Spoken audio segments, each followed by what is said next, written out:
I say? Top Billin. I really like the design of the Atlanta Legends offense by Ken Zampese, a man from the Cincinnati Bengals, and a myriad of other teams as well. Definitely have a ton of pro style stuff right up on the center. You have stuff in the shot and then in the shotgun or the pistol. The shot is another word for pistol for back in the day. But in this particular play right here, man, you get a lot of deception. Short yardage play right here. 1 yard, got 13 personnel here. But they're going to really bluff this like it's going to be some type of maybe a dive play or something like that. You got 3 ends on the line of scrimmage right here. Everybody's pretty much down blocking right here. You get kind of a block right here where he's going to really try to engage him, and then he'll let him get upfield. It's going to be play action. You see the ball handling by your man Aaron Murray, my guy Aaron Murray, back on the scene here. He does a real good job of selling this right here, but the cheese is made right here by this tight end right here. He's going to pretend like he falls down right here on kind of a down block right there. He really delays it and sells that bad boy, then he leaks out right here towards the flats, right? It's a real dope concept. Okay, you see right there, back to the basket play action fake. That's why you go to the University of Georgia, because you do those back to the basket play action fakes, and it's nothing for you to do it in pro football. So you see the blocks right there. You see my man right here bluffing right there, falls down. Nobody touches the man, and he falls down. So nobody's looking at that bad boy right there, and he sells it. He stays on the ground for a little bit. Oh, yeah, you also got to make sure you pay attention to the clear out route out here. My man right here, he's just going to keep him on his hip pocket and kind of press him and clear him out. Press him upfield right there, and that leaves a void over on the field side. All my man does is leak out right there. Murray with the nice drop. Remember, this is film studies, not highlight stuff, so I'm not showing full plays or anything like that. You're welcome to record the AAF and watch it yourself. I'm just trying to break down these plays right here. So my man on the half rollout right here, on the full rollout, gets that depth wide the hell open. Man, I loved it. That was some really good stuff right there. Accurate throw. You ain't have to do nothing. Product placement on point.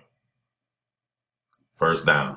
All right, I really love the concept of this particular play right here. So you can see the spacing, very great replays in the AAF.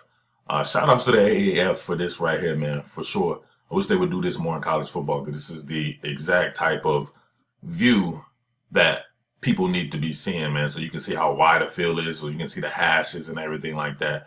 Football has a lot of space to it. So if you are very good with your proprioception, whether it be on offense or defense, you can definitely work spatial awareness and a lot of different stuff on people. But you're going to have right here on the backside, you're going to have a super deep dig. You're going to go almost 20 yards right here and kind of sit down right here. It's almost like a cover 6 they're going against right here. You're going to have a post by the inside receiver right here. My man right here is running kind of a corner route right here.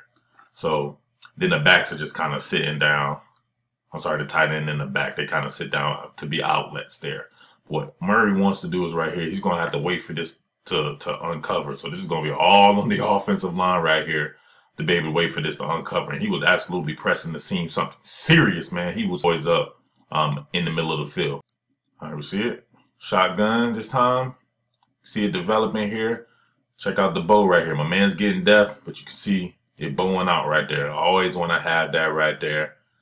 You see the coverage. When you can see everyone's eyes right there, you can recognize who's in zone. And you can see him turned out this way. So you know he's probably going to have a quarter of the field by the way the type of leverage that he's given.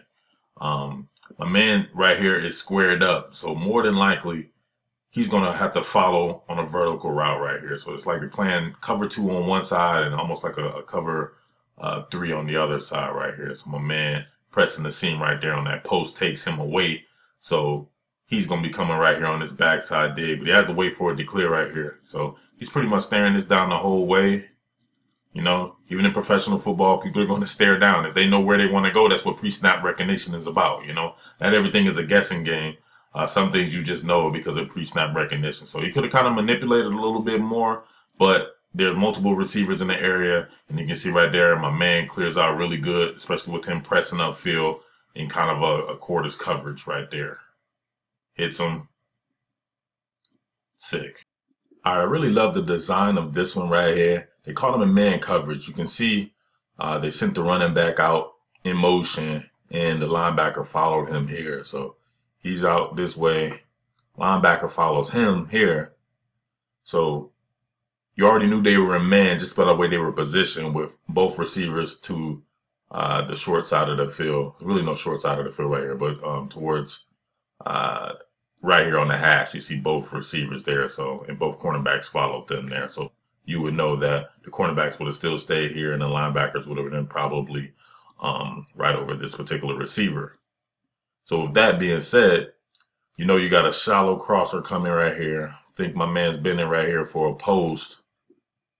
And you have two tight ends right here. So it's 12 personnel. So this guy is going to be matched up with this particular guy right here, since he has the back in the backfield right here.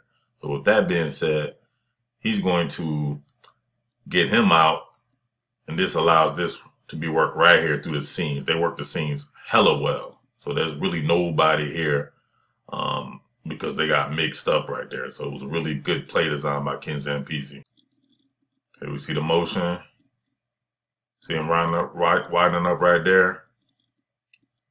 All right, so they have another guy on the line of scrimmage right here. So they're working from a 3-4 right here. So this outside linebacker here. But this guy is a safety, I believe. He would have to be a safety. I have to go back and really look at the Memphis's roster right there. But I would believe that. I thought that was actually Colton Jumper. So you see him widening right there. Now he's in a conflict of assignment. He gets beat off the line right here. So this was his assignment. So he tried to press him at the line, beat him off right quick. The seam is already open.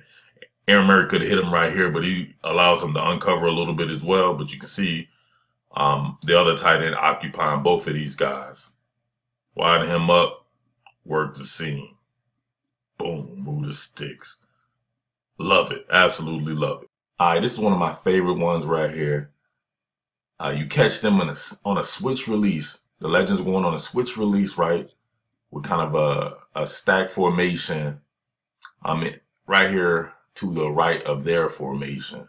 So with man coverage right there and on this switch release, I think it's pretty good because you get to test people's acumen as far as banjo coverage or as far as a switch release with man coverage from kind of a zone concept, kind of a matchup zone kind of thing going on. All right, you have your inside receiver going out, and you'll have your outside receiver coming in, working the seams right here, right? But you also have a flat route by the end man on the line of scrimmage. So you see the triumvirate right here, these guys having to defend that. But they actually do a very good job on it. Initially, I believe number 30 right here, he gets kind of twisted up, but then he peels back and he runs with the seam as well. But here's where it really gets made right here. With this particular receiver right here running, I believe, a post. My man gets him on a hip pocket. Everybody over here is covered. So it comes down to this one right here. And this guy has the win going. You see the 2 deep coverage right here. So throwing into the void of that right there is the aim. So he barely gets that bad boy off, I believe, in time. But, man, this is a great concept. All right. See him running right there. Get your man on the hip pocket. But let's go over here to the left right here with this switch release. Our left, their right. All right, you see the banjo coverage right there. Since it's press coverage, my man rides with the initial right there. So whoever's in front of him, he's going to ride.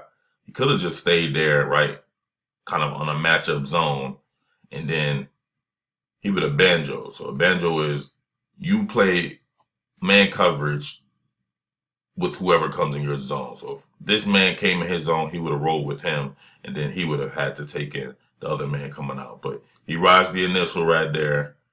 But they both ride it, see? Right there, they both ride this bad boy. But he did a good job of peeling back right here. Number 20. So he peels back, and now he gets the seam route right there. And you saw the underneath guy right here going with the tight end, Bug Howard from North Carolina. So that's good. Everything over there is, you see Murray initially looking over there. So does a great job of doing that bad boy and then coming back side on this post right here. So let's check the post out. Got the post one-on-one man coverage. I love it. Professional football man coverage. ISO on the backside. My man shot a two-hand jam. Two-hand jam. He either shot a two. No, it's not a two-hand jam, but obviously he shot the wrong arm. So he wanted to get that bad boy. If he was coming right there, he probably was better off for him to go ahead and shoot that right and kind of take the momentum of him and really kind of shove him towards the inside of the field right there. But he gets him on his hip pocket right there. Really bangs that bad boy. So he pushes upfield really good. My man's in trail technique. He's reaching hard. Snatches him off. You see the post right there. Perfect throw by Aaron Murray. Look at the product placement. Let's get it. All right, man. So there you go. My first foray into the AAF. Just want to do a little bit on this. I love watching the AAF. See, I'm a complete football junkie. And if you're like me, man, hashtag real football heads, throw it up in the comment section. You watch football no matter what. But I really like the AAF anyway. Just for the simple fact, man, it's a ton of stars in this bad boy that were stars in college football. And that's going beyond Trent Richardson. So you know me, I watch any and every one.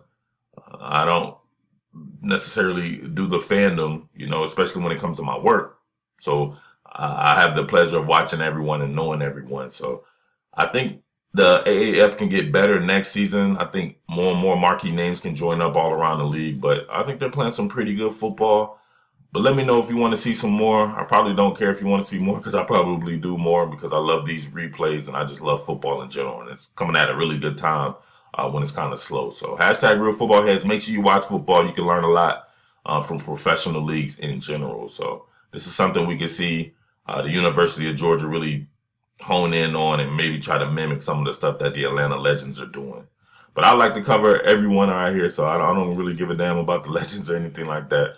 I do like that it says Atlanta on it, but man, Birmingham Iron or Orlando Apollos, any one of those bad boys, I'll do something on them. All right? But thank you for watching all the real football heads. It's your boy Murf, the Underground King, and I am out. Peace. What more can I say? Top Billin.